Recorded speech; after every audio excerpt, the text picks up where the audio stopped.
on if it's green.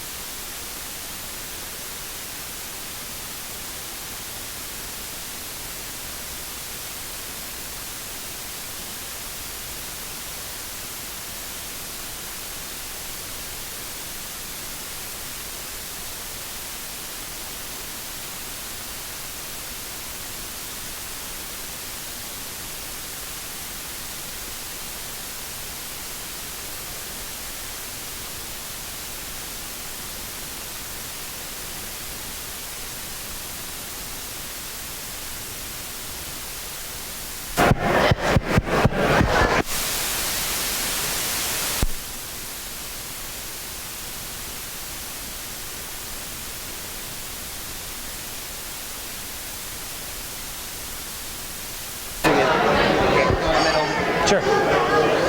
Excuse me, everyone. I just want to take the opportunity to thank everybody for coming to Liberty Tap Room tonight. I know Mr. Christie will be here shortly. I just wanted to thank you all again. Hope you enjoy yourselves this evening. You do have a team of very friendly servers that are walking around if you need anything. That way you don't have to keep going back and forth to the bar. We do have restrooms right over here. And if there's anything that you need at all, just let myself. There's a couple other managers running around know. And then due to the sheer number of people that we have in this room for the first time, all of your servers have tabs going. So if you're having trouble when you're done finding your correct server, just grab a manager, grab another server. It doesn't have to be the one that's been taking care of you. It's all into the same kind of group, so we'll be glad to close you out. You don't have to go hunting for the particular server that's gotten you your food. So, drinks on the something's wrong with the mic. Thank you again.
Okay.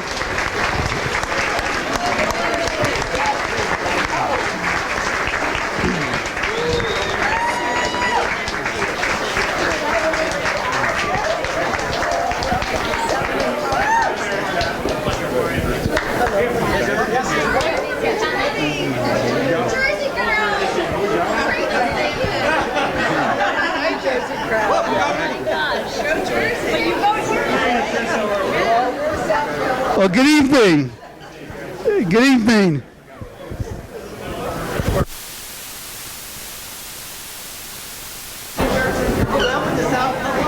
Okay.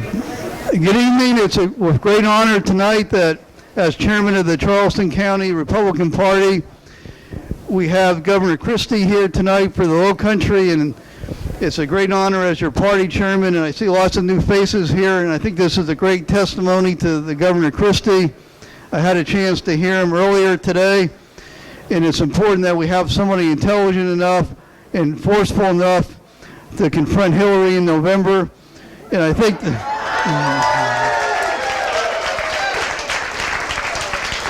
I think the fact that Governor Christie has won twice in New Jersey and taken everything the Democrats have thrown at him has proven he's tough enough to take everything they can do and beat him. So with great honor and respect, and without further ado, I welcome Governor Christie to Charleston and Mount Pleasant. Thank you very much. Appreciate it. All right. Mr. Chairman, thank you. People in the balcony and on the stairs, thank you very much. Thank you all for letting us come tonight and visit with you. Before I get into the meat of this conversation tonight, I want to introduce to you the First Lady of New Jersey, my wife for the last 29 years. Mary Pat is with us tonight.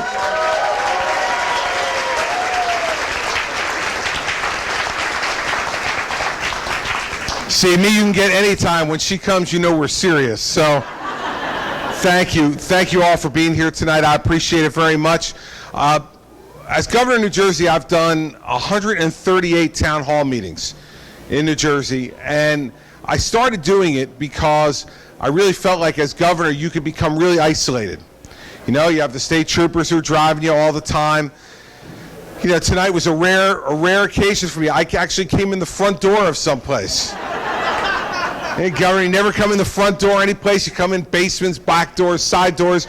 I walked through every kitchen in New Jersey. And then all of a sudden you walk into the middle of a whole group of people. It's a different kind of life. It's a different style than I was ever used to before I became governor. So one of the things that I wanted to do early on was I said to my staff, we need to find a way for me to be in touch person to person with the folks who I work for.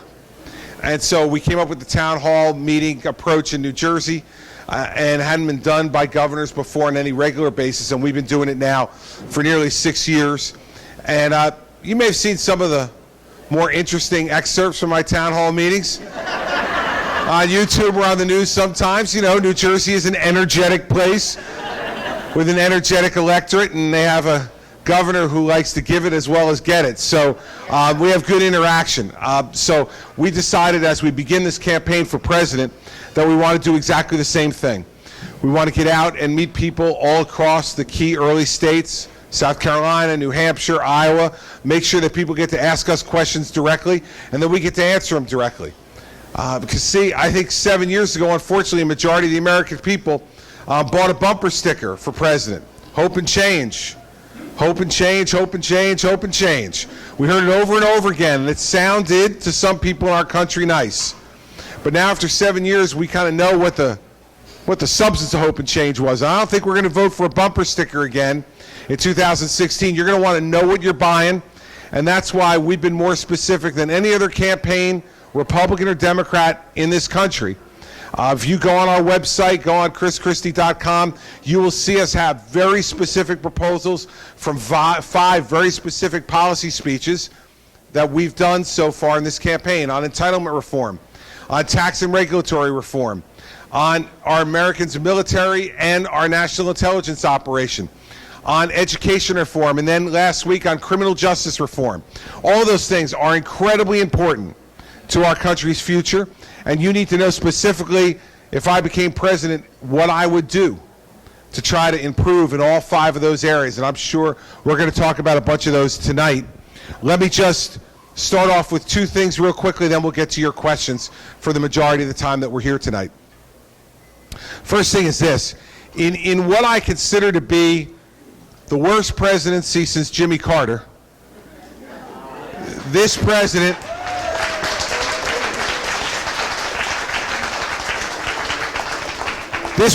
has done the worst thing that he's done in a failed presidency in the last 6 days, and that is this agreement with Iran.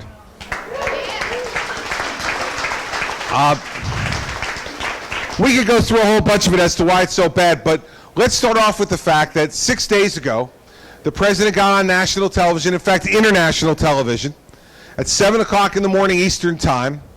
Mary Pat and I were watching it together at home, and the president announced this deal with the vice president standing behind him, and he said something incredible. He said, "We don't trust the Iranians. This agreement is not based on trust. This agreement is based upon verification, and we can verify that they're complying with this agreement anytime, anywhere."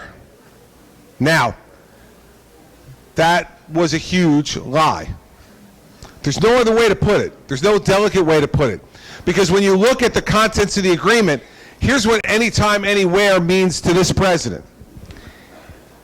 We want to inspect someplace in Iran because we suspect they may be cheating on the agreement. We have to ask them. Then when we ask them, they can say no. And when they say no, then we don't get to go in. We get it to go to an arbitration panel. And then that arbitration panel, where Iran has a vote, has 24 days to review whether our request to go anywhere at any time was reasonable. And at the end of that 24 days, if they say that it wasn't, we can't. And if they say that it was, we can. Now, I don't know whether that fits your definition of anytime, anywhere. But it's like this. I was the U.S. attorney in New Jersey for 7 years. That's like if I got a search warrant based on probable cause that there may be someone in a home committing a crime. And I get that search warrant and I come to the home. And I knock on the door and I say to the occupant, "We have this search warrant from a federal judge to search your home for evidence of a crime. We'll be back in 24 days to see if in fact there is any evidence of that crime." Now, even the dumbest criminal in America, when I came back in 24 days, if there was evidence, it wouldn't be there. Yet this is the way the president says we have 24/7 access to any place. The Iranians have also said no access to our military installations. Now, here's the other big lie from his speech 6 days ago. He said that the reason that our hostages are still in Iran, the reason they're still there, is because this agreement had just had to do with nuclear arms, nothing else. Yet, when we read the agreement, what does it say? The United States has agreed that in 5 years, the current embargo on conventional weapons to Iran will be lifted. And in 8 years, the embargo we have right now on ballistic missile technology being given to Iran will be lifted. Well, conventional weapons and ballistic missiles are not part of a nuclear treaty either, Mr. President, but I guess what you meant was that anything we wanted was outside the agreement, but everything the Iranians wanted was inside the agreement. Imagine ballistic missiles. Those are not to shoot at Israel or Jordan or Egypt or Saudi Arabia. They don't need ballistic missiles for that. Ballistic missiles are intercontinental missiles. They're meant to shoot at New York or New Jersey or up and down our East Coast.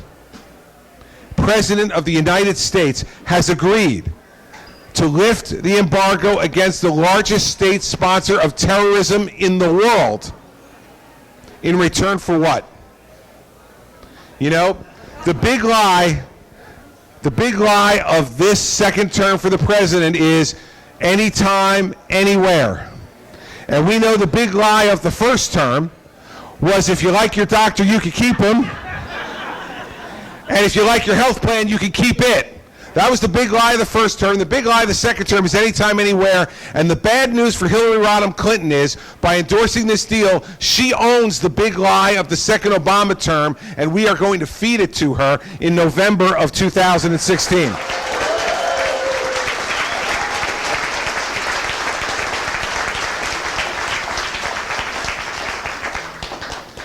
The second thing I just want to make sure that I talk about up top and then take your questions is entitlement reform. Now, this is the first speech I gave in this national conversation we're going to have about where our country's headed, and here's why.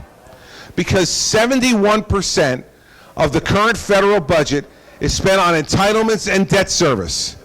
71% of the current budget, entitlements and debt service.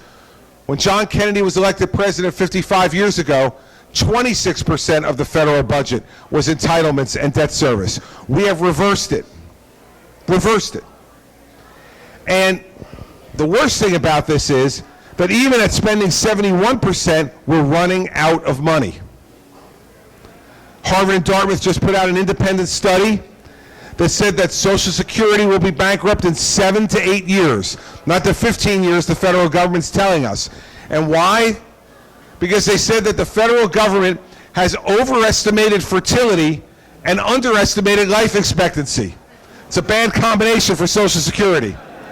Overestimating fertility and underestimating life expectancy. Let's talk about it, because we need to. The average life expectancy of a woman in America now is 83 years old.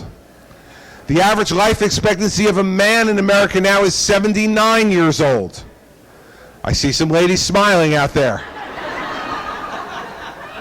Now, don't smile too much, because 10 years ago, it was a 6-year difference. Now, 10 years later, it's a 4-year difference. We are catching up to you. It may mean the 4 years you were hoping to have off from us, you're going to lose those. You may be stuck with us the entire time. Here's the thing. These programs were created at a time when life expectancy for men and women were in our mid-60s. Now, it's a blessing. It is a blessing that we're living longer, better lives. But we need to understand that because we're living those longer, better lives, we have to make changes to these programs, because they're going to go insolvent if we don't. And, you know, the thing is, we've got a choice to make. Do we change the programs, or do we have a massive tax increase today on the American people? I don't think our economy can sustain that. I don't think that's what we should be doing. When we can change these programs in ways that are fundamentally fair to the people who are on them now and to the people who will collect on them in the future. Real quickly, in our website, we have a 12-point plan on Social Security, Medicare, Medicaid, and Social Security disability insurance. But I'll give you Social Security right off the top. We need to increase the retirement age 2 years in recognition of this increased lifespan. But we phase it in over 25 years.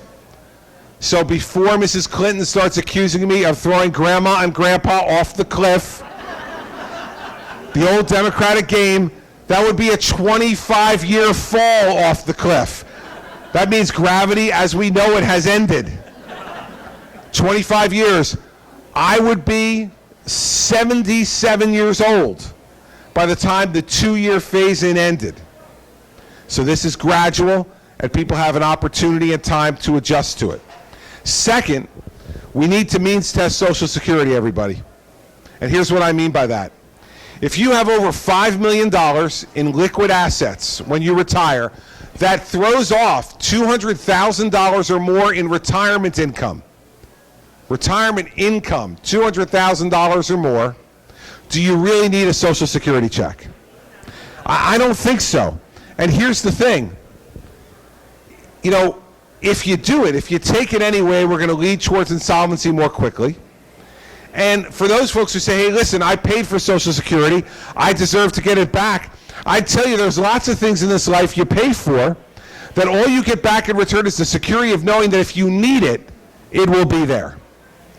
So Social Security was about making sure that nobody who worked hard in our society grew old in poverty, that they didn't have to choose between heat and food. If you're making $200,000 a year or more in retirement income from $5 million or more in assets, liquid, not your home, liquid assets, is throwing off income. Well, you're not going to grow old in poverty. You're not going to pick between heat and food. And the fact is, you're to be commended for it. You did a great job in your lives to be able to do that, and the country gave you great opportunities to be able to do that. But, you know, there are lots of things that we give away in return for knowing that we get the security. Let's talk about homeowners insurance, for instance.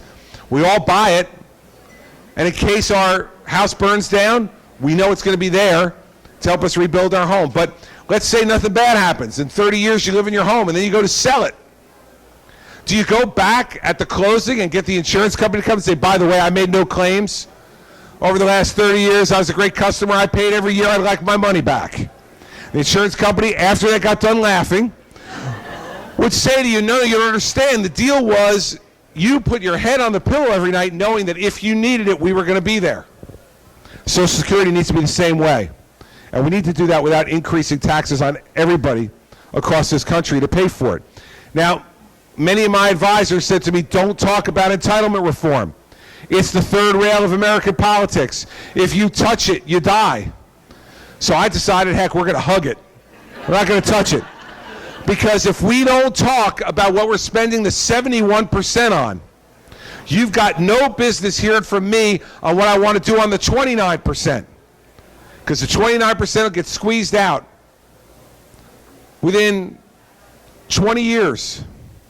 In 20 years, we're going to be spending everything we spend today at the current rate just on Social Security, Medicare, Medicaid, and service on the debt. 71% will become 100%. We cannot have that. It will not make America a great country, and it will lead to insolvency of these programs, and for the people who really need them, they'll be hurt. So, as difficult as the conversation is to have, if you're going to lead in this country at this time in our history, you better have the conversation, and that's why we're going to have it. Now, last thing on this is that Governor Huckabee and a couple others have said, well, this isn't right. If Governor Christie does what he says he'd like to do here, that'll be ratifying, lying, and stealing from the government. Listen, I have a message for Governor Huckabee and for other folks who object. The lying and stealing has already occurred. Right, that lockbox Al Gore talked about back in 2000? Right, that money? The only thing in the lockbox is a stack of IOUs. The government's using your payroll taxes now to spend on other things, and they're giving you an IOU in return. So the lying and stealing has already occurred. We now need to deal with it, and deal with it honestly and directly, so that our children, our grandchildren, our great-grandchildren don't wind up paying for our sins. It would break the most sacred promise we have between ourselves and the next generation in this country, that we would leave this place better for the next generation that was left to us. We know our parents and grandparents did that for us. And we don't want to be a part of the first generation who breaks that covenant. And if we don't want to do that, then we've got to tell the truth and deal with this problem up front. So, lots of other stuff we can talk about tonight, whatever is on your mind. There are really only one rule in these town hall meetings. You raise your hand, and I call on you. Someone's going to bring you a microphone from my staff. Sam, are you doing that tonight? So be nice to Sam now. It's a big room, lots of room to get to, but I want everybody to be able to hear you over the din in the bar and the number of people that we have here tonight, which is a lot more than we thought we were going to have. So just raise your hand and ask a question. The one thing is, I do not respond to yelled out questions.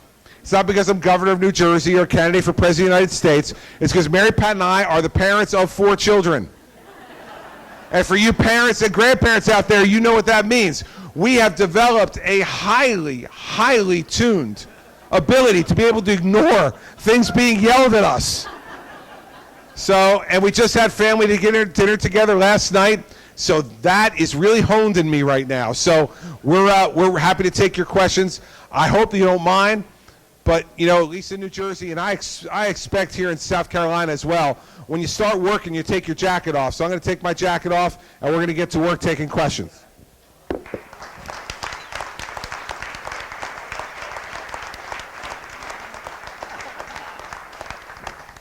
All right, raise your hands. Who's got questions? All right. Yes, sir, in the back. It's going to be quite a night for Sam. Thank you.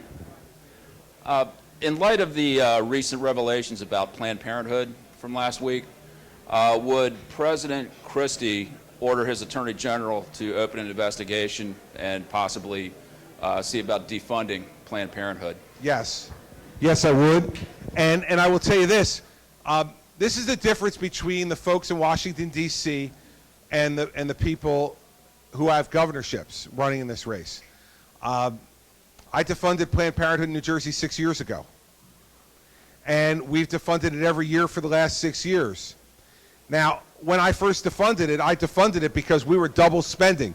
We were spending money on other stuff, and I didn't want to double spend that money. We were in a fiscal crisis.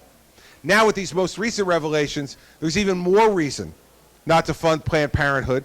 We vetoed that funding. It's been put in the budget by my Democratic legislature every year for the last 6 years, and every year for the last 6 years, plus 2 other supplemental spending bills that they put forward in front of me. So that's 8 different times I have vetoed funding for Planned Parenthood, and if I were President of the United States, I would do exactly the same thing.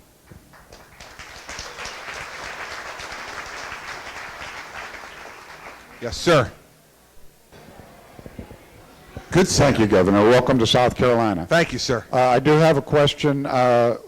Do you have part of your policy built on rebuilding the manufacturing base in the United States, not only for an economic benefit, but also for a strategic benefit? The question, for those of you who may not have heard it, was what are we going to do to rebuild the manufacturing base in the country, not only for create jobs, the economic benefit, but also for a strategic benefit, I assume from a military perspective, and having that manufacturing. Here's the thing. We lost manufacturing over the course of time, in my opinion, in this country for 2 reasons. The 2 reasons that people select where to put their manufacturing plants: cost of labor and cost of energy. Those are the 2 biggest drivers for any manufacturing plant: cost of labor, cost of energy. We're never going to compete with the rest of the world on cost of labor, nor do we want to. We do not want to lower the American standard of living to do that. But we are now in a position, and this would be our plan, to compete for manufacturing jobs based upon lower energy costs. How are we going to do that? We have a 100-year supply now of natural gas underneath the ground here in the United States, and we have new reserves of oil because of the new technology for exploration and drilling that are beyond. When you add Canada and Mexico to the mix, there are more oil and gas reserves in this continent than there are in OPEC. And we need to get to bringing that oil out from under the ground, that natural gas out from under the ground, and we need to be doing 2 things with them. 1, using them here in America to lower the price of manufacturing natural gas, electricity in this country, and secondly, for geopolitical purposes. We need to export some of that oil and gas with our neighbors in Canada and Mexico to increase America's influence in the world. Imagine if right now Western Europe did not have to rely upon Vladimir Putin and Russia for natural gas, but that we could say to them, we will send liquefied natural gas over to you for anything that Putin cuts off from you when you use the economic sanctions against Putin for his adventurism in Eastern Europe. That gives us a much more powerful tool. I'll tell you, in New Jersey, electric costs have gone down 9% in the last 2 years because of our increase in natural gas coming from the Marcellus Shale in Pennsylvania. We're building pipelines, bringing that gas into New Jersey. It is lowering our energy costs in New Jersey. We can do that nationally. That's why the Keystone Pipeline should have been built. That's why other pipelines should be built, so that we can transport this stuff safely. Just on the environmental part of that for one moment, imagine the president's rejected the Keystone Pipeline, yet he's permitting oil to be transported by rail car from Canada to the United States. And I don't know about you, but every month or 2 I'm reading about a rail car that goes off the rails. And then we have a real both public health and environmental disaster. Pipelines don't go off the rails. And if you do it safely and build it well, it transports it much more safely than putting on rail cars or on trucks. So we need to do this, and that's the way we would attack going after rebuilding manufacturing jobs, because China will not be able to compete with us on the energy front. They do not have the natural resources we have. All those are being imported by them, and so they're going to be at the whim of the cost that the market bears. We need to do this in the U.S., drive down prices, and recreate manufacturing jobs. That'll not only have, as you put it, an economic benefit, but a geopolitical benefit for us as well. And that's the way we go about it. Yes, ma'am, right there. Hi, how you doing? Good. Okay, it's January 2016. You're president, Mary Pat's first lady. On your priorities, what would be your top priorities, your middle priorities, and if we get to it? I think if you're president, she asked me if you didn't hear. It's January 2017. I'm president, Mary Pat's first lady. Let's just stop there. I like that. What would my top priorities be, my middle priority be, and I like this part of the question, the if you get to it priorities.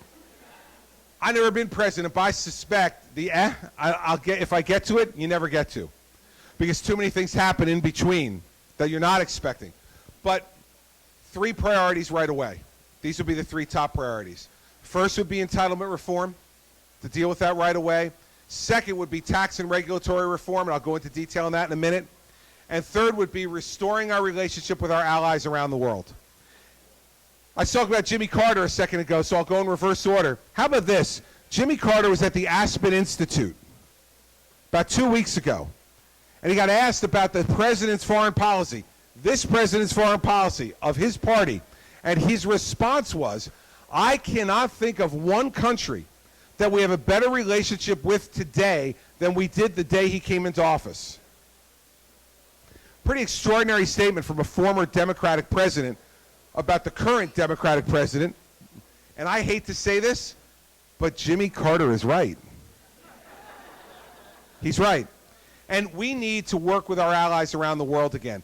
Think about how betrayed Saudi Arabia, the United Arab Emirates, Egypt, and Jordan feel, in addition to Israel, feel in the last 6 days after this deal with Iran. They've stood with the United States. They've fought with us against extremism and terrorism around the world. Israel has stood up with us for the last nearly 70 years. And now we throw them under the bus. Tell them, don't worry about it. It'll be okay. For Iran, who has said they want to annihilate Israel and wipe it off the map. And Iran, by the way, who's still chanting death to America and burning the American flag, that it's okay under this agreement. We need to start, and the next president has to start right away, and I'll start on day one, getting our allies back into Washington, talking to them, letting them know that they now have a president who, when I say I'm going to do something, I do it, and when I say I'm not going to do it, I won't. And we need to have that kind of certainty in the Oval Office again, not this president who vacillates and wrings his hands with this feckless foreign policy that he and Hillary Clinton have put together that have made America weaker, less of a leader around the world, and created conflict all over the world. We have more conflict today than we've had at any time in my recent memory. Second, on tax and regulatory reform, we need to get our economy moving again. We need to get it growing at 4%, not at 2%. That's the only way we're going to deal with the long-term debt in this country. The only way we're going to get opportunities to grow again so that our kids have a possibility of jobs. You know, Mary Pat and I went to college together. That's where we met. I graduated in 1984. She graduated in 1985. Sorry, I had to tell them. But here's the thing. That was in the middle of Ronald Reagan's presidency. Neither one of us were worried about getting a job. It wasn't were we going to get a job, it was what job were we going to take? Which was the best offer for our career and our future? The economy was growing amazingly because Ronald Reagan did some things that made sense. He lowered our dependence on regulation in this economy, didn't have the government picking the winners and losers, and he lowered taxes. And so I say let's go back to 3 rates. Let's lower our taxes, the highest rate being 28%, which was the high rate when Reagan did tax reform in 1986. And by the way, he did that in a bipartisan way with a senator, a Democratic senator from New Jersey, with Bill Bradley. They worked together on that. And let the lowest rate be at 8%, and then one rate in between. But in return for those lower rates, where everybody's rate, not just the wealthy, but everybody's rate in America would be lower, we need to get rid of those loopholes and the deductions. I'd get rid of everything except for the mortgage interest deduction for your home and charitable contribution deduction. We should keep those, but everything else is going to have to go. But in return, you get lower rates for everybody, and you can do your taxes in 15 minutes. All right?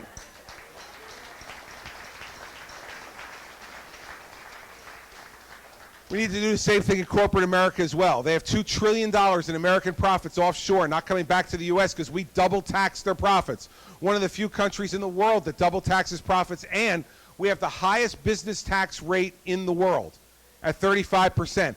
How did the country who perfected the open market free enterprise system become the most unfriendly place for the free enterprise system to be practiced with a 35% business tax rate? Let's get rid of those deductions and loopholes, and let's lower it to 25%, which puts us in the middle of all the industrialized countries. Not the lowest, we don't have to be. We're the United States, but we do need to be competitive. And then let's repatriate that money in. One time, they get to bring it in, invest it in American jobs, they get taxed at 8.75%. Because 8.75% of $2 trillion is a heck of a lot more than 35% of zero, which is what's happening now. Last thing on regulation. When I became governor of New Jersey, executive order number 1 in January of 2010 was to freeze any new regulation from any department or agency in New Jersey government, and then send the lieutenant governor out to hold public hearings with business around the state for 90 days, find out which regulations had been put in effect by my predecessor that were the most onerous and the most expensive. Within the first year, we got rid of 1/3 of the regulations that my predecessor put in place, and lifted a regulatory burden off of the people and businesses of New Jersey. By the same token, I do the same thing as president. Executive order number 1 would be to freeze any new regulation by the federal government, by any department or agency for 90 days, and to look to reduce regulation there as well, and to have a net zero rule on regulation. You want to issue 1,000 pages of new regulation? You got to get rid of 1,000 pages of new regulation so we don't add to the beast. Because remember this, last year the Obama administration, 81,000 pages of new regulation in 1 year. The most ever by any administration in American history. His own Small Business Administration says that the cost of federal regulation today on small businesses like this one here, $10,000 per employee per year. Well, no wonder jobs aren't growing at the rate we'd want them to. They're paying that hidden tax on top of the highest taxes in the civilized world. So we need to do something different. Those are the things I would do. Those are the priorities I would set. Entitlement reform, which I talked about, tax and regulatory reform, and then rebuilding our alliances around the world by face-to-face personal meetings with our most important allies to let them know that they finally once again have a president who says what he means and means what he says. And the Barack Obama era is over. That's the top 3 I would do.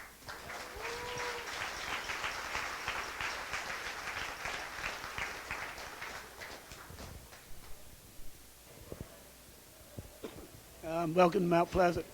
When you're in the presidency, what will you do for, since I'm retired military, to beef up the VA so that we can get the health care we need? Sure. Questions on the Veterans Administration? What we would do, first off, let's start off by saying it's one of the really most disturbing failures of this administration. Not only that the vets were not getting the health care that they were promised, but that they were being lied to on top of it.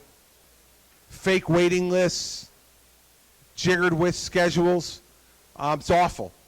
So first thing on the VA that I would do is to go and find one of the best hospital executives in the country, in the private sector, and ask that man or woman to come in and serve some time on behalf of his or her country to run the VA system, which is really a healthcare system now, and to run it like we run some of the best healthcare systems across the country, to bring some stability and some strength and some smarts to that job. But secondly, we can't wait for that to be fixed. We promised vets across this country that if you signed up with the military and put your life on the line for your country, we would take care of your health care for the rest of your life. They should not have to wait any longer. Your veterans card should get you admittance to any hospital or any health care provider in the country on demand.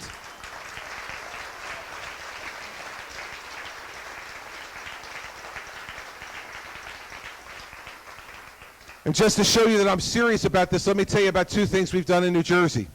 One, a couple of years ago, we partnered with the federal government at Rutgers and with Rutgers University, our state university, to set up a hotline called Vets for Warriors. And what this hotline is a 24-hour-a-day, 7-day-a-week hotline that any vet anywhere in the country can call, and there is a trained veteran on the other side of that line to help them with any mental health issues they're having and can help refer them to a mental health professional to get help. For some reason, this really good program, this year the federal government's cutting its funding. And so I went, and my Democratic leaders in my legislature deserve credit for this as well. It was a bipartisan effort. I went to them and said, we cannot let this hotline close down. We have vets every week in this country committing suicide because of the post-traumatic stress disorder they return to the United States with from being in the theater of battle. And so I said, if the federal government's not going to pay for it, I think the people of New Jersey would be willing to pay for it to keep it going. So in conjunction with my Democratic colleagues in the legislature, we put $3.3 million into this year's budget, and there will be no interruption in the providing of that service of the Vets for Warriors hotline, not just for New Jersey vets, but for vets in any part of this country. And until the federal government steps up to its responsibility, the taxpayers of New Jersey will step forward to be able to take care of veterans across this country.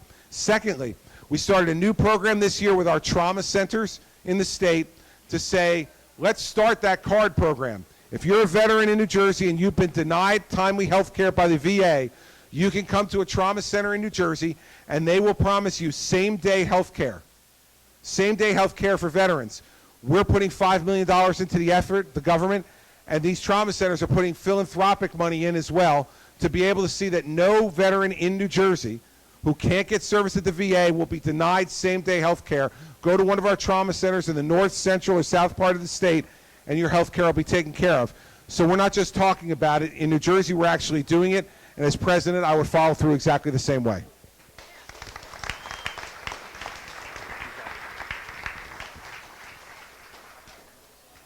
Pleasure and a privilege to have you here. Thanks for coming. So you ready to hug that third rail? Okay. I think I understand what you're saying in terms of the 70%, but I really feel like in order for you to make a go of it, you're going to have to articulate that really, really seriously, because my husband, for example, if he were here tonight, and he's not here tonight because of your stance on entitlement reform, would be like, why are you attacking Social Security? Why aren't you defunding the immigrants who are coming across illegally? Why aren't you defunding welfare? Why aren't you defunding food stamps? How does the math work? Why are you going after Social Security? It's like Willie Loman said when they asked him, why do you rob banks? He said, because that's where the money is. All right? The problem is when you're spending 71% of the federal budget, if you eliminated everything else we do, not just the things that you just mentioned that ticked off on his list, but military spending, all our education spending, everything else we spend on, that's only 29% of the federal budget. You could eliminate all of it. All of it. And none of it. No more national parks. No more national defense. No more student loans. No more student grants. None of it. It still won't pay for it. And so the fact is, I'm not attacking Social Security, I'm protecting Social Security. See, those people who are ignoring this problem are the ones who will let a crisis happen. I would, listen, I don't need to do this. I don't need to have folks like your husband angry with me because they say, why is he doing this? I'm trying to get votes here. But, the fact is, I don't want to get votes on a false premise. And I don't want to be part of leading our country into a Greece-like situation. And everybody, that's where we're headed. That's where we're headed. If we don't do this, think about the debt we have now. $18 trillion in debt. We are going towards the cliff. And with the American economy not growing like it used to after a recession, we're getting to that cliff faster than we normally would. So bring your husband the next time, force him, sedate him, do whatever you want to do, and I will talk to him directly. You sit him right next to you and point to him. I'll call on him first. Because that's what we do, and that's what we need to do in this country. We need to have direct conversations with people about the truth. I could sit up here and tell you we're going to do all these wonderful things, and nobody's going to pay for anything, it's not going to cost anybody anything, and no one is going to be hurt. We've heard that before. We've heard that before. from Democrats and Republicans. It doesn't work. And so after 6 years in New Jersey of being the adult supervision in the room, who had to say no after vetoing more bills than any governor in New Jersey history after 5 years as governor. I vetoed more bills after 5 years than any governor did after 8. And every one of those vetoes has been sustained because I've told people the truth, whether they want to hear it or not. That's exactly the way I'd govern as president, the way I've governed as governor of New Jersey. And I think if I had a crack at convincing your husband, I might get him there. I might get him there. So bring him next time. Let's try. Stand right in there. Hi, Governor. You mentioned 5 things that you've kind of outlined your position on your website, but you missed what you're going to do about Obamacare and immigration. So I'd like to hear a little bit about that. That's because I haven't given those speeches yet, but I will give you a little preview of what we're going to do. First, on Obamacare. Obamacare needs to be repealed and replaced. Okay, so let's start with that. It doesn't work, and anybody with any sense would have known it wasn't going to work right from the beginning, right? Here's the best example of it. They wanted to set these state-based exchanges up, right, where you could go on and buy insurance, and they wanted the states to run them. 34 out of the 50 states said no thank you. Democrats and Republicans. Why? I'll tell you what I told them when they called me. I said, wait a second, you're going to set the rules, you're going to set the prices, and I'm going to be accountable for the results. Doesn't sound like a good deal to me. They want us to run it, let us run it. They want to run it, let them run it. And that's what we've done in the country. We've let 34 states have let them run it. And you're going to have premiums go up next year 40% under Obamacare. Everything he promised is not happening. And by the way, the worst parts of Obamacare haven't even happened yet.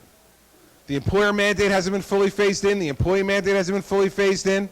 The Cadillac tax hasn't been fully phased in for high-paying plans. The worst is yet to come. So in January of 2017, this president with a Republican Congress needs to get in and say, first off, Obamacare is done. Secondly, go to a state-based system. I believe that the people of South Carolina, through their governor and their legislature, should be able to decide what is the best health care system they can have here in South Carolina. And why would we think that would be the same program as for New Jersey? Very different states. Very different. And let the states decide how they want to do this. You know, the 10th Amendment to the Constitution said that any powers not delineated for the federal government in that document revert to the states. I don't see anything about health care in the Constitution. This should be decided by the states individually.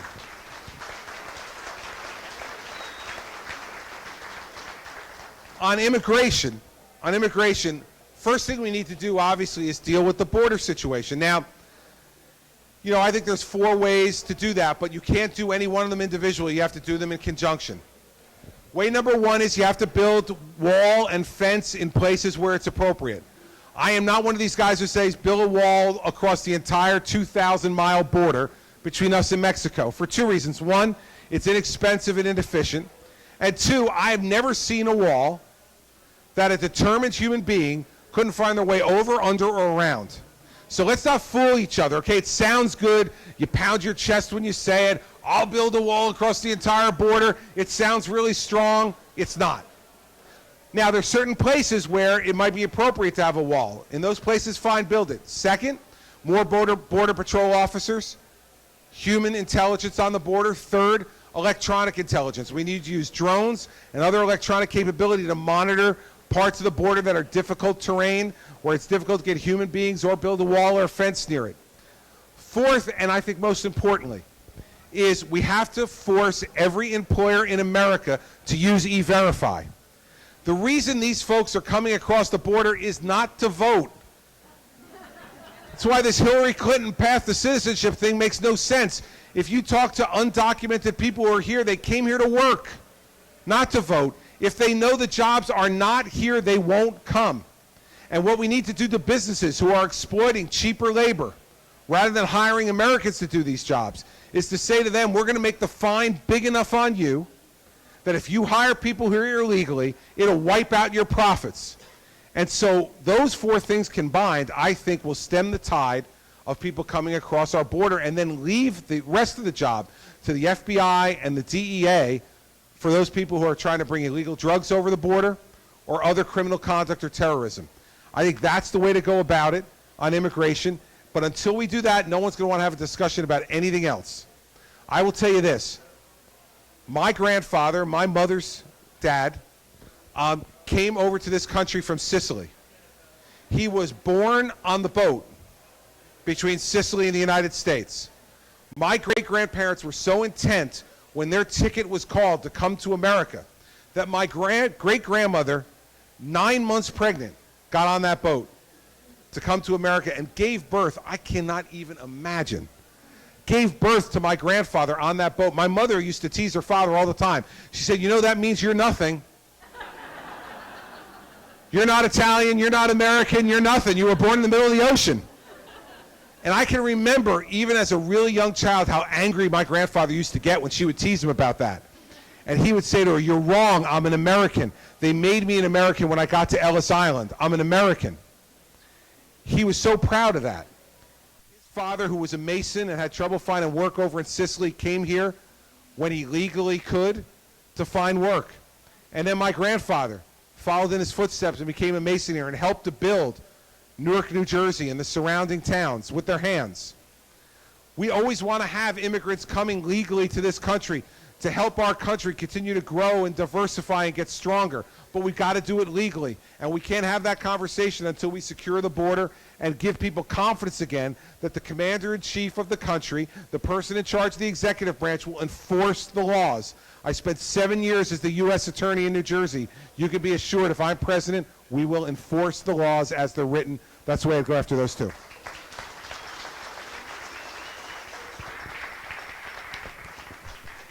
Governor Christie, thank you for coming to Charleston. One thing I think we all worry about and we love is having safety at your house, going to bed at night feeling safe. We have a place in Lancaster, South Carolina, Rock Hill. It's called Islamville. Are you familiar with those compounds? They've got 30 of them across the southeast. 5 of them are near nuclear facilities. They go by Sharia law. And the problem is with ISIS, I think it's a recruiting ground for them. And what would you do to nip ISIS in the bud? Those who didn't hear, the question was about ISIS and what would our plan be as to ISIS.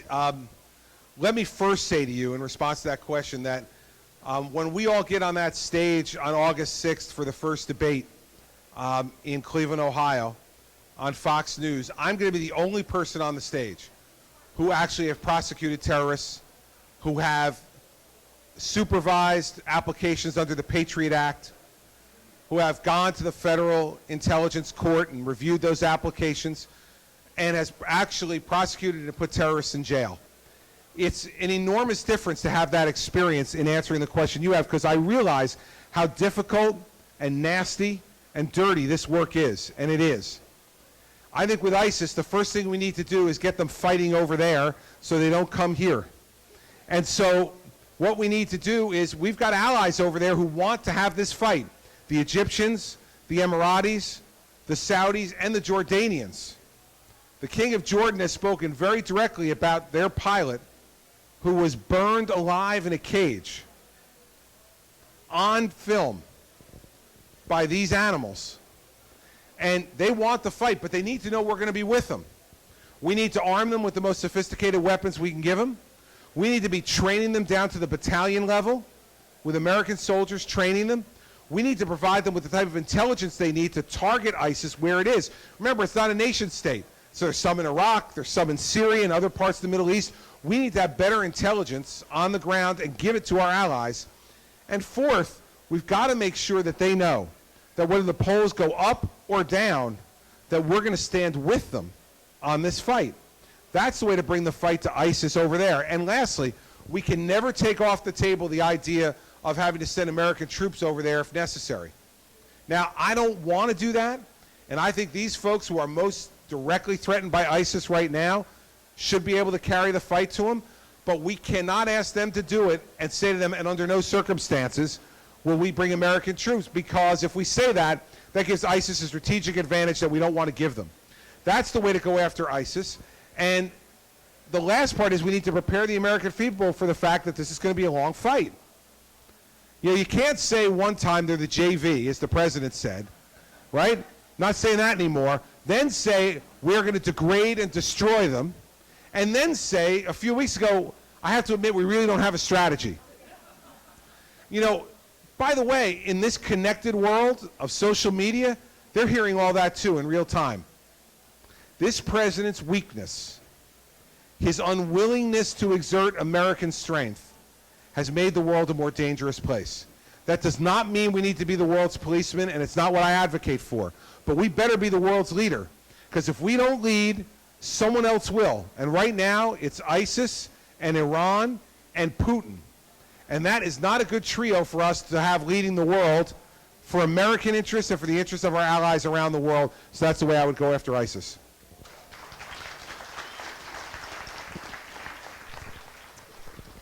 As a newly registered voter, and I'm trying to figure out my views on politics. Why should I vote for you, and what makes you stand out against all the other candidates?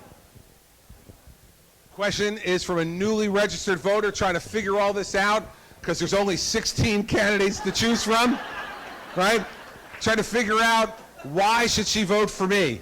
Well, a few reasons. First off, we've had the experiment of having a one-term United States senator who's never run anything bigger than a 30-person Senate staff becoming the President of the United States. Barack Obama has shown that it's a failure, and it'll be a failure to hire anybody from Congress who has not had executive experience to actually run these jobs. You need to know what it's like to sit at the head of that table and have to make very difficult decisions on a moment's notice. There's no room for on-the-job training for the presidency of the United States. I've been governor in a very difficult state, a state that's difficult to govern because I'm a Republican, and it's 750,000 more Democrats than Republicans in my state, and a majority Democratic legislature in my state. So you've got to know how to fight, and you have to know how to compromise. You have to know how to do both at the same time. In my state, sounds a lot like Washington, D.C. to me. You got to know how to fight, but you also got to know how to compromise, because if you don't, we're going to have the gridlock in Washington we've had for the last 7 years, which does not move our country forward. I have that experience. Third, you have to have been tested in a crisis. And for me, October 29th, 2012 was my crisis. When Hurricane Sandy hit our state, 365,000 homes destroyed, 80-some% of the state without power, all the schools closed, most of the major highways closed, no water treatment or wastewater treatment plants operational, no refineries operational, only about 50 gas stations in the entire state working. You hear that briefing on the morning of October 30th, and here's what happens when you're governor. After they tell you all the bad stuff, they all keep quiet and they look at you and go, okay, Governor, what are we going to do now? There's nobody else to turn to. There's no subcommittee to go to have a hearing in Washington, D.C. There's no bill to mark up. It's you and the people you represent who are in trouble. And they need to hear from you how it's going to get better, and they need to hear it quickly. And you not only have to make the decisions and execute on the ground to get the plan going and get them help, but you also have to go out and see them and touch them and hug them and tell them that you are there, that's why they elected you, and that's what you're going to do, because you're going to do your job. And that's why Hurricane Sandy, more than anything else I've done as governor, got me ready for whatever I'm going to confront as President of the United States. The last thing I'll tell you is this. The best reason to vote for me is you're going to look real smart after I win. Real smart.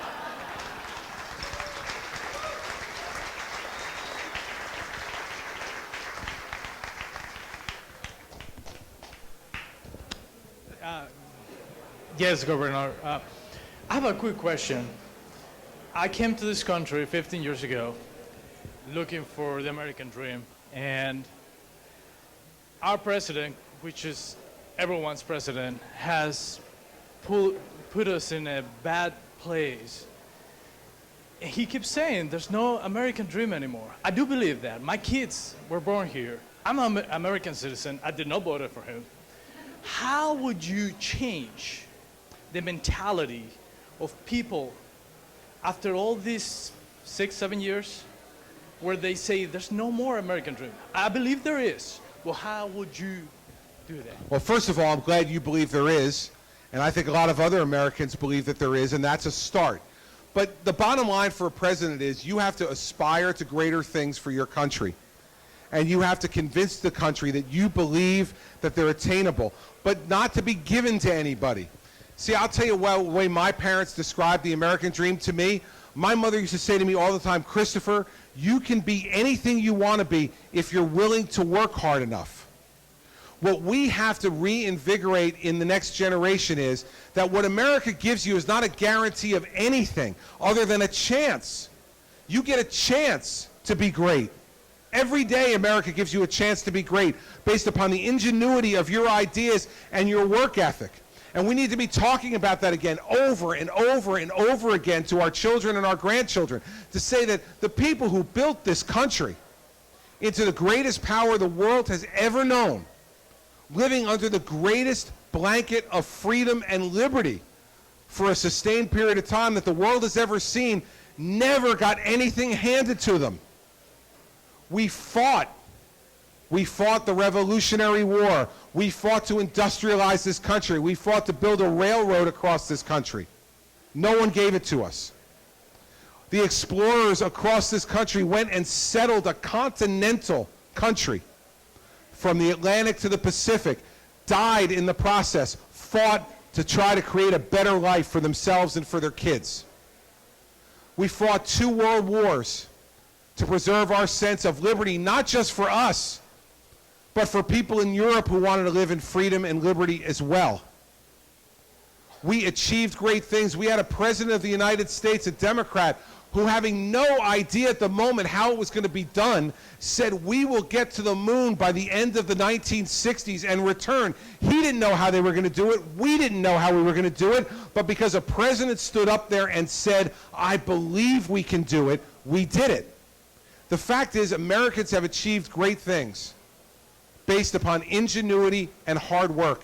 And as president, that's what I will talk about every day, challenge our children and grandchildren that they can achieve the same things that their forebears achieved, but only if they care enough to fight for it. That's what this country has always stood for. That's what the real American dream is. The American dream isn't a car and a house and a boat. That's just the things we get. The American dream is you wake up every morning believing that if I have a great idea and I work hard, I can be anything that I want to be in this country. This country still offers that, and that's what we have to fight for together, and that's the way we do it, by talking that way. Everyone in the back.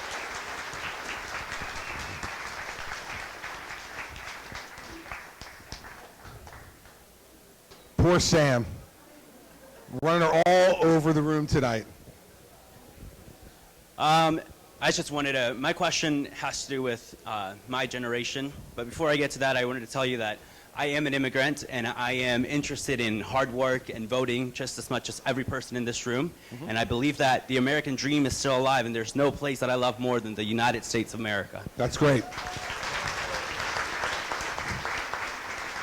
Now, back to the things that I think are pretty pressing issues in our country right now. There's research coming out that there's now more millennials than baby boomers. You know, that means that 40, 50, 60 years from now, we're going to be in the situation that people are finding themselves now. What are going to be the incentives that you would create so that we don't have this problem that we're having with Social Security now, so that we're not continuing to have the problem where people that are 23 to 25 years old are still coming home, living at home because they can't find jobs, because they've accrued a ridiculous amount of debt over 4 years of college and they still can't get a job. Well, listen, as the parent of a 21-year-old who's getting ready to be a senior in college and a 19-year-old who's getting ready to be a sophomore in college, I have a powerful incentive to make sure they don't come back home, right? It's a powerful personal incentive. Personal. Well, they come home. Mary Pat wants them to come home a little bit. I think he's talking about moving back in, honey. Moving back in. See, first off, the incentive for you and for your generation to be involved in this election and in our democracy is to have a voice to make sure that those things are not going to happen to you. You know, that's why I'm talking about this stuff now. It's not for me. Listen, my generation will be fine. There's enough money and enough success lingering in this country that we're going to be okay. It's your generation I'm worried about. It's my kids' generation that I'm worried about, that we're going to break that covenant. So the incentive first should be, if you want to make your life better, it's not enough just to do what I spoke to this gentleman about your ingenuity and your hard work. You also have to get involved in our democracy. Now, it doesn't mean you have to run for office. If you want to, that would be great. We could definitely use some more good, smart people, right? But it means you got to vote. It means you have to come to things like this. You have to challenge candidates. You have to be involved. You have to do the things that we need to do to make our democracy vibrant. Your generation is going to be vital to making sure that that happens.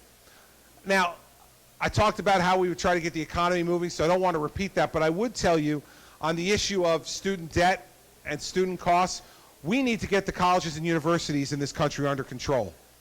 Now, on this, I will also give you a personal note. Hey, now, those two children of ours that I just referred to, Andrew is about to be a senior at Princeton University. Sarah is about to be a sophomore at the University of Notre Dame. Now, we got a letter about 8 or 9 weeks ago from the University of Notre Dame, from Father Jenkins, the president of the University of Notre Dame. The first paragraph went something like this. He said, "We want to thank you for the blessing that you have bestowed upon us by entrusting the soul of your child to us over the next number of years to be educated in our way of educating." Man, you hear that for Father Jenkins, right? You can hear the music from Rudy in the background, right? Right, you hear that music, right? You can see the Golden Dome, touchdown Jesus, the whole thing. He's got the heart going, and he's a priest on top of it, right? So it's just not fair, because the second paragraph, of course, is the money paragraph, right? Second paragraph, he says, "That's why we're pleased to tell you that next year, student tuition will only increase 3.9%. Now, remember that inflation's at like 1.5%. So we're talking about more than double the rate of inflation increase. And then he says, and that's the lowest annual increase in tuition at Notre Dame in 40 years. Think about that. A 4% annual tuition increase is the lowest it's increased in 40 years. He then concludes the paragraph, while I'm still standing, by saying that means total student costs for next year will be $61,750. So, we need to do something about bringing market forces to this problem. See, they've been able to raise tuition, and I'm not talking about Notre Dame, everywhere. They've been able to raise tuition whatever they want because they know that you have federal grants and federal loans available to you to borrow more money if you want in order to pay the increased tuition. And they know that for parents who have the ability to pay and supplement that as well, that we do not want to say no to our children going to the place where they want to go to school and where we believe they'll get a great education. Right? So the normal thing you would do if something got too expensive, right, is you say, well, I'm not going to buy that anymore. Can't afford it, it's too expensive. Imagine that conversation at my house with my teenage daughter. If I said to Sarah, Sarah, you know, we just don't think Notre Dame is a value anymore for us. And so I'm not going to pick another school because I just insult another school. So, but you're going to go to blank university because we think it's a greater value. Parents, how would that conversation go? After the crying and the yelling and the slamming of doors and the "you are ruining my life" thing, right? You know what would happen. She's going back to Notre Dame, right? We'd figure out a way. We'd spend more money. We'd borrow more money. We'd figure out a way. They know it too. And so unlike market forces on everything else, it doesn't work on colleges. How about a bill? How many parents in this room, or grandparents, have paid a college bill, right? It's the most opaque bill in the world, right? It's 3 lines. Tuition, room and board, other fees, right? Now imagine if here tonight at the tap room, you all decided, and I hope you do, to go and get something to eat here afterwards. And let's say 2 couples went, and you got dinner, and the bill came back, and it was $100. And all the bill said was food, $100, right? You would grab the waiter and say to the waiter, hey, buddy, How did it get to be $100? What cost what? How much did each order cost? We do that for a $100 dinner bill. But for a $61,000 college bill, 3 lines, I go, okay, hey, where do I send the check? So 2 ideas on how to bring market forces to bear to try to control this problem. First is they need to detail what they're spending the money on. The same way if you have the steak here, or you have the fish, or you have the dessert, or you have a bottle of wine, they got to detail it so you know what you're paying and you can then evaluate, am I getting value for that? Was the steak worth that much? Was the bottle of wine worth that much? Well, the same thing about college. If they have to start listing that stuff, I got a feeling there'll be some embarrassment there, a real feeling. Secondly, they need to allow us to unbundle those charges then. So let's say you go to college and you say, listen, you know what, Mom and Dad, I don't need all the extras. Pay for my classes and pay for a place to live and my food, and I don't need all the other stuff. Well, if enough people started to do that, that would be a market test on the rock climbing wall they were building, okay? Or the 44 vice presidents for paperwork. If they start to understand this is what we want to pay for, then that'll bring market forces on these tuition costs. Because I don't want to restrict student loans. I think no matter what your income, no matter where you come from, you should have the opportunity, if you have the smarts, to get an education, to get it. So we don't want to slow that down, so we got to control those costs. And here's the kicker. For both of those things, if they're unwilling to do it, then they cannot have their students participate in the federal loan program or the federal grant program. You want to use taxpayer money, you need to start telling us the whole truth about what it costs, and you have to start giving us choice in how we pay for it. You do that, you get federal money. You don't, you don't.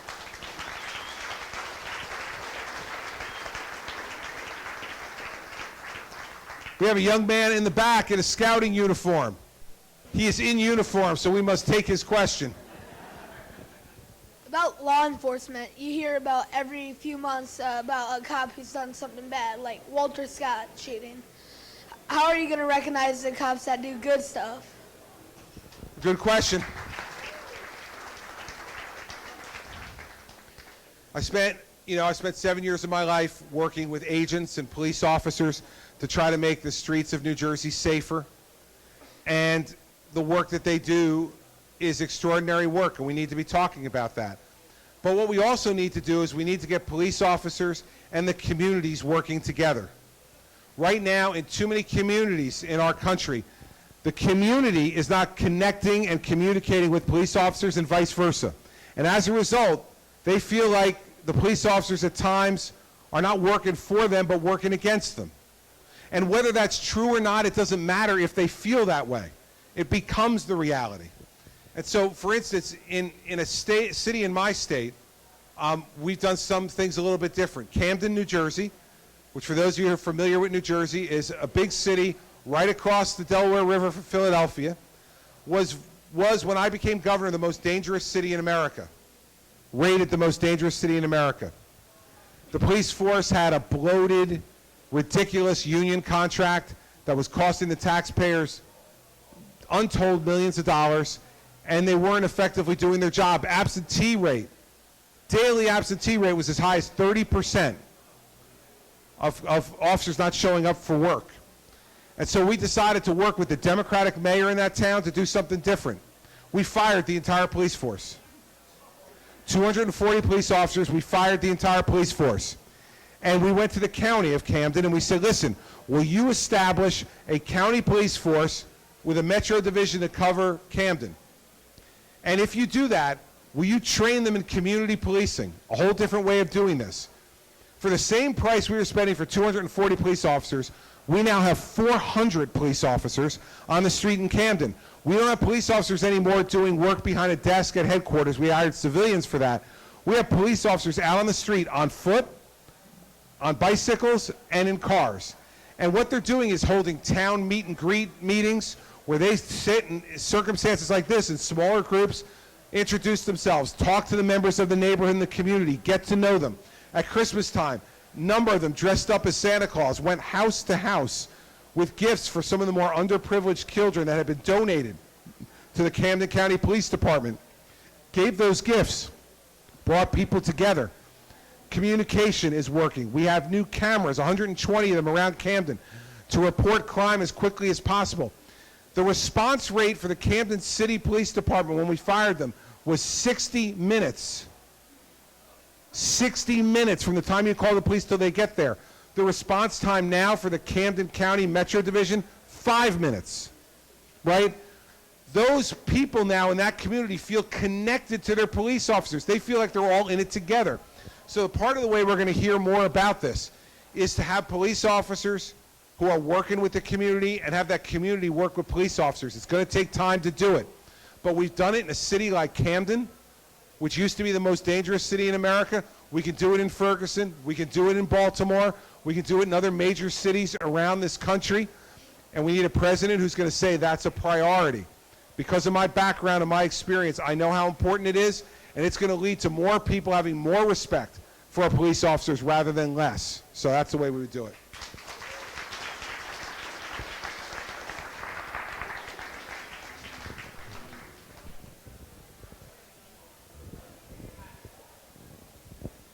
Thanks for coming here. Thanks for having us.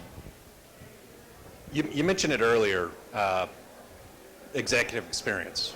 What sets you apart from the other guys that have executive experience? Sure. What do you think is the reason? Yep. I asked what sets me apart from the other guys with executive experience. So this is good. For the new voter, we were at 16. We've now eliminated everybody who served in Congress. They're gone. Now it's down to just me, Perry, Huckabee, Walker, Bush, who had executive experience, all right? And Jindal. Sorry, I forgot about my friend Bobby. And Kasich, he's not officially in yet. Here's the thing. Every one of those other governors but me had a Republican legislature. Every one of them had a Republican legislature. Now, you know what that means. In states especially, they send stuff down the hall, it gets approved. It gets stamped approved, sent back, it's a party. I would give my left arm for 1 week of a Republican legislature in New Jersey. We would never sleep. It would be 24 hours a day, things we would get done. But that's not the way Washington, D.C. is either. See, you need a president who understands that not only do you have to stand up and fight in the way I talked about before, but you better learn how to compromise too. Ronald Reagan knew how to do it. Ronald Reagan and Tip O'Neill couldn't have been more different from a philosophical perspective, but he got things done with Tip O'Neill because he learned how to compromise. And he developed relationships. We don't do that in Washington anymore. In New Jersey, I can tell you, I develop relationships with the Democratic leadership. I have to. You know, one of the guys who helped me learn how to become governor was Governor Tom Kean, one of my predecessors. And I met with him a bunch of times between my election and my inauguration the first time. In the first meeting, I went in to meet with him, and he said, this is the way it's going to work. I'm going to ask you questions, you're going to give me answers, and then I'm going to tell you what I think of your answers. I said, all right. He said to me, first question, who's your best friend in the world? I said, my wife. And he said, not anymore. He said, you are going to make the Senate President, Steve Sweeney, who is president of the Iron Workers Local in New Jersey, and a Democrat, you are going to make him your new best friend. Because if you do, you have a chance to have a successful governorship. And if you don't, you won't. And so Steve and I have profound differences on things. But I've gotten to know his wife, Patty, and his daughter, Lauren, and his son, Steve. He's gotten to know Mary Pat and Andrew and Sarah and Patrick and Bridget. We've gone out to dinner together. We've gone out for drinks together. We've had those 11 o'clock at night phone calls when things aren't going right. We've walked the boardwalk together with our families at the Jersey Shore. That doesn't mean we're going to agree on everything, but it means when I look Steve in the eye in my office during a tough moment, I say, Steve, I promise you I'll do this. He knows I will. I won't break my word. And when Steve looks at me and says, I will do this for you, Governor, I'll get it done, I know the same thing. We need a president who understands and has the experience in doing that. It's not a kingdom. You're not an emperor. You're the president. And they're elected too. And we got to figure out how to work with Congress and make it work. That's what differentiates me. For 6 years, I've had to fight them all day and then meet with them in the evening and try to get things done. I've had to have Steve called me, go and look it up. He has called me unspeakable things that I will not repeat because of some of the children in the room on the front page of the Sunday newspaper. said he was so mad at me one time, I want to punch him in the side of the head. But the next week, we talk because we developed that relationship. I'll end with this. I had a boss who told me when I was at the U.S. Attorney's Office. He was the Deputy Attorney General of the United States, my boss, and he's the director of the FBI now, a guy named Jim Comey. And Jim came to meet with me one time, and I said to him, what are you doing after this meeting? He goes, I'm going to the New York Times editorial board. I said, Jim, you're John Ashcroft's deputy. You have a death wish going to see the New York Times editorial board? He said, Chris, you don't get it. You don't get it. He said, I'm going to the New York Times editorial board because it's harder to hate up close. I mean, it's the best lesson in politics I ever got. It is harder to hate up close. When we get to know each other, when we talk to each other, even if we have profound differences, when we socialize with each other, when we get to know each other's families, the way it used to be in Washington, it's harder to hate up close. You can disagree, but it's hate, it's anger, it's vitriol that's driving our government apart and causing the gridlock we have. That's the experience I have that's different than any of the other guys who served as governor. They all worked with their friends. I had to learn to work with my enemies. That's a lot harder and a lot more like Washington, D.C., and that's what makes me different than the other guys. All right. My staff has told me I can take one more question, which means I will take two, because I want them to remember now and forever that I am still the boss. All right? This gentleman's had his hand up the entire time. Sam's got the microphone right behind you, sir. I'm glad you mentioned Steve Sweeney. I've been to the Ironworkers Ball plenty of times. I'm one of your Southern fans. I watched you ever since I moved down here a few years ago. And, you know, and every time I find out you're on TV, I got to watch it because I love it. You know, I'm from Jersey, obviously. We were waiting for years for somebody like you to come along. You know, we put up with Corzine. We put up with all bad governors, really bad, all the way back to Cahill. And you have done a magnificent job in Jersey. I want to tell you, you got, I can't say what you got, but you know what I mean. I know what you're talking about. And, you know, we're very proud of you. Thank you. And I hope you make it, man. We need you. Thank you, sir. We got so many problems in this country, and it gets worse every day. It is. Now your president wants to take guns away from senior citizens. That's the newest. Yep. What will tomorrow bring? Well, we don't know. But let me tell you this. Every day as governor, what I've tried to do is to convince myself and my staff that as a Republican, I don't know, here you go, Sam. As a Republican in New Jersey, we're playing with house money. Man, I got no business being there. I'm a political miracle, right? Think about this. New Jersey has 750,000 more Democrats than Republicans. Before I was elected in 2009, we hadn't elected a Republican to anything statewide for 12 years. And we haven't elected a Republican to the U.S. Senate for 42 years. It's the longest streak of any state in the country. 42 years without a Republican to the U.S. Senate. This is a blue state. And I ran in 2009 against John Corzine, the former CEO of Goldman Sachs, former United States Senator, who outspent me 3-1, 33 million to 11 million. In a state with that type of advantage, there is no reason I should have won that first race, but we did. In a three-way race, we got 48% of the vote, and we won. And what I told my staff from day one was, if we're at 48% 4 years from now, you're going to be calling me the former governor of New Jersey. We're going to have to do better than we did the first time. But I told them that the way we were going to do it was to be ourselves, to not change for a minute, to just say things as we saw them. And that's, I think, what you're referring to. You were referring to a portion of anatomy that you say I have. I know you meant guts. That's what you meant. I'm sure that's what he meant. And the fact is that it also, for me, has been a privilege every day. I mean, this is the place where I was born and raised. I was born in Newark. I was raised in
That's $140 million a year in dues. And they do not pay a nickel towards teacher salary, teacher pension, or teacher health care. That's $140 million slush fund to reward their friends and punish their enemies. And you're looking at somebody who's been punished over and over and over again. Not in my election years. In the years in between, the teachers union spent $20 million in the in-between years attacking me publicly. This is what they do. And they buy off legislators to make sure that school reform does not happen. We know we need a longer school day in this country, and we need a longer school year. This is the part of the speech my kids hate, right? But you know we need it. We're not competing. And why don't we have I mean, remember, this whole school year thing started because we built it on the agrarian calendar, right? We had to get kids out in June to go out and till the fields. Listen, I think I'm pretty confident of what's probably happening in South Carolina, and I'm very confident what's happening in New Jersey. No kids are leaving in June to go and till the fields, everybody. We need to have them in school 11 months out of the year. We need to have a longer school day to be able to get more time in school, more learning, to be able to get greater achievement. So we all know the more time you spend on something, the better you're going to get at it if you have good teachers, and we have good teachers across this country. The overwhelming majority of teachers are good teachers, and they care about their kids. Why aren't we doing it? Because, man, if you had an 8-month-a-year gig that you were getting paid for 12 months for, why would you want to work 11 months instead of 8 months? That's what the unions want. They want higher benefits, higher salaries, less time at work. Whether that works for our kids or it doesn't, it works for the comfort of adults. Teachers don't care about these things. Their union cares about them. And we need the teachers to get a union as good as they are, and right now in this country we don't have it. This election, with the teachers union already planting their flag for Hillary Clinton, is going to be about who controls the future of our children's education. And I will tell you this, if I'm president, it'll be the parents of this country, not the union leaders in Washington, D.C. and around the country.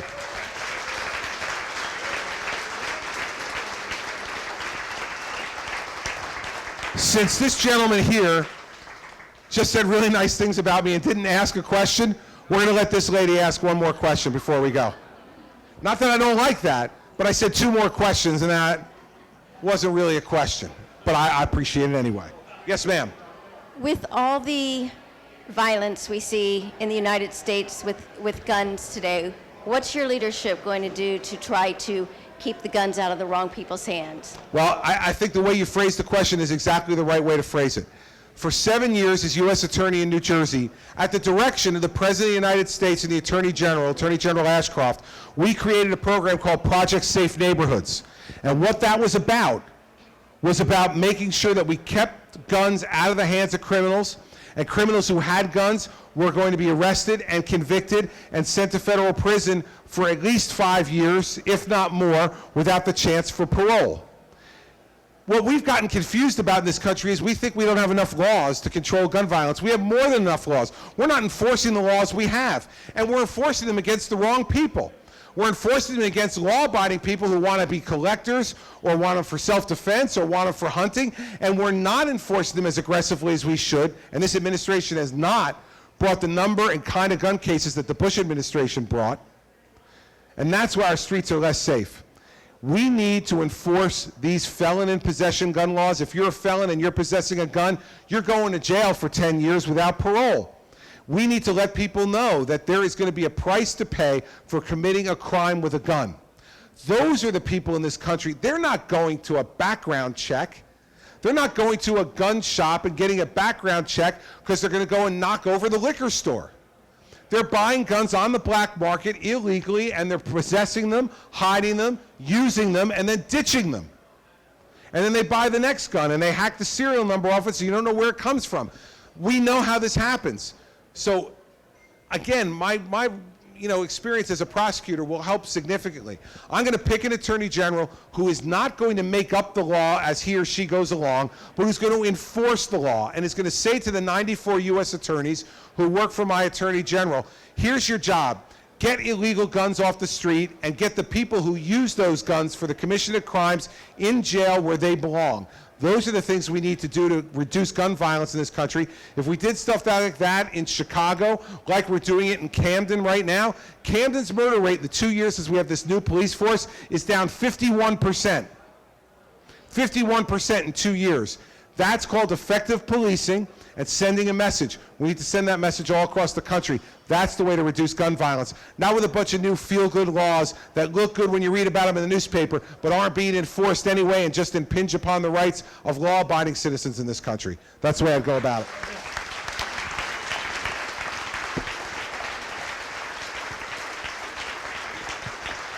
All right. First, I want two things before we go.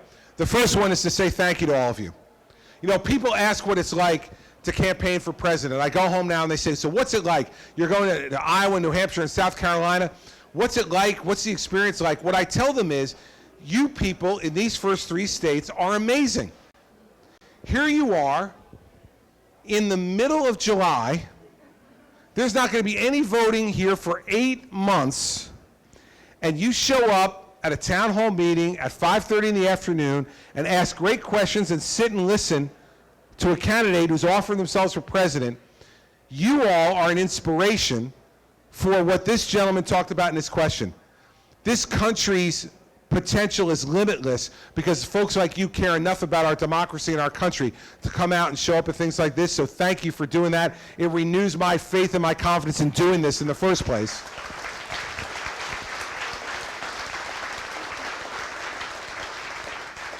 And I want to end, everyone's asked me, there's been a number of questions tonight about qualifications for president and what makes you different, what makes you better, what makes you the person. Those are really good questions. And I've gone through my list of my personal qualifications and experience and a lot of the things that I have on my website and more plans that we'll put out, more specifics on Obamacare and on immigration that'll come in the next month or so. But here's the thing. We can't anticipate every problem that's going to come across the president's desk. We may want to believe we can, but we can't. No one could have ever guessed about some of the things that President George W. Bush had to confront in his presidency. And every president has to confront in their presidencies. So how do you make that last part of the decision? I'd suggest to you the way you make the last part of the decision is you have to try to figure out who the person is that you're considering voting for. Who are they? And that's a really important part of this. So let me end by telling you who I am. We all are, for better or for worse, a product of our parents, right? I mean, you know, that's where we come from. That's who teaches us and brings us up. And that's certainly what we're trying to do with our children. Well, I am the son of an Irish father and a Sicilian mother. Now, for those of you chuckling, you know what that means. It's not that my mom was argumentative. It would be disrespectful for me to say that. I probably should put it this way. There was just never an argument she saw that wasn't worth having. She really, you know, that was the way she raised us. She used to have a rule in the house. The rule in the house was no suffering in silence. If you've got a problem, say it. You got a grievance, air it. Something on your mind, something on your chest you need to get off, say it. If you don't tell me, I can't help you. And if you don't speak up, I don't worry about helping you. And she, by the way, was the main practitioner of this grievance procedure. My mother, whenever there was a problem, would just let it go. And she was amazing. And then when we got to be older, we got to be teenagers, and we could push back a little bit. We're like, Mom, enough. We get it. Okay, all right, stop you. No. You're going to hear it now. I need to get this off my chest. There will be no deathbed confessions in this family, Christopher. You're going to hear it now. That's the way she taught us to be. That's the way she lived. And so, you know, my dad, my poor dad, he's 82 years old. Retired now, doing great, probably watching tonight. We're live streaming this thing. My dad's, I'm sure, at home in New Jersey watching this. I'll get my phone later, and there'll be critiques by text message of how he thinks I did. It's a blessing to have him here. But I told him all the time that in the automobile of life, Dad, you were just a passenger. Mom was the driver. She set the rules. She laid down the law. She was judge, jury, and executioner. And my dad acknowledges this now. He knows it's true. It's great to have him around. My mom, though, we lost 11 years ago. For any of you who've been through this, my mom was diagnosed on Valentine's Day of 2004 with lung cancer. She was a lifetime smoker. And this disease at times can be not so aggressive and then really aggressive. And my mom, it was really aggressive. Really aggressive. And so by the end of April of 2004, I was at the U.S. Attorney's National Conference in San Diego, and Mom was real sick. And my younger brother called me and said, listen, they had to put Mom back in the hospital. If you want to see her, you need to come home now. And so I got on the red-eye flight that night. I flew home to New Jersey, arrived the next morning, got my car at the airport, drove to the hospital. And for those of you who've gone through this with family members or friends, they had started to give her morphine by the time I got there. So it was near the end, and they were trying to control her pain. And so I sat next to the bed and waited for her to kind of come with it. And now remember, she hadn't seen me for a week. We hadn't spoken for a week. And she came to, and she looked at me, no hello, or how are you, or how was your trip? She said, what day is it? I said, hi, Mom, how are you? Good to see you. I said, it's Friday. She said, what time is it? I said, it's 9:30 in the morning. She said, go to work. I'm like, Mom, listen, I decided to take the day off. I've been gone for a week. I'm taking today off. I'm going to spend it with you. And she said, Christopher, it is a work day. Go to work. I'm like, Mom, what are you afraid of not getting your taxpayers' money's worth? Like, I'll make up the time. Don't worry about it. I want to stay here with you today. She reached over, she grabbed my hand, and she said to me, Christopher, go to work. It's where you belong. There's nothing left unsaid between us. It was the most powerful moment, other than the birth of our children, in my life. My mother knew she was dying, and she knew it was quick, and she wanted me to know all accounts were settled. There was nothing we needed to say to each other. We had aired every grievance because of the way she was, her to me and me to her. I knew how much she loved me, and by saying that, I knew she knew how much I loved her. And so I stood up and I kissed her on the forehead and I said, okay, Mom, I'll go to work. I love you. And I walked out. Later that afternoon, she fell into a coma, and 3 days later, she died. It was the last conversation we ever had. And I have no regrets about it, because she had taught me that in a trusting relationship, in a loving relationship, you don't wait for the deathbed confession. You tell that person who you trust and you love how you feel now, what you're thinking now, what your grievance is now, or why you love them so much. That's the way I was raised. So as one of the most psychoanalyzed politicians in America, you know it's true when they say, when I told people to get the hell off the beach, or when I told some guy to sit down and shut up, or any of those things, right? They psychoanalyzed me for a week. Why is he so angry? What's he doing? Why is he doing the things he do? Why does he say the things he says? Why does he say them the way he says them? You need to know that's why. Because I know if my mom were here to watch this circus that my life has become, she would demand this of me. She would demand it of me. And so by doing it the way I do it, it's my tribute to her. And it's served me pretty well over my life, and it's served me really well in my life with her. And so there's all kinds of things we talked about tonight, and all kinds of things we need to do for our country. But in the end, I'll make you 4 promises if I'm elected president. You'll never have to wonder what I'm thinking. You'll never have to wonder what I'm feeling. You'll never have to wonder what I'm willing to fight for, and you'll never have to wonder how hard I'm willing to fight for it. Those are the 4 things my mother taught me were integral to a good character and to a trusting relationship. And if I'm asking you for your vote for President of the United States, which I am, then that's the most trust you can place in anybody outside your family. The same way my mother taught me to treat her and to treat the people we loved is what she would expect of me now in the way I treat you when I'm asking you for your support for this most important job that we can give to anybody in our country. So that's who I am, and that's the way I'll govern as president. I can't thank you enough for coming tonight, and we'll see you in South Carolina again soon.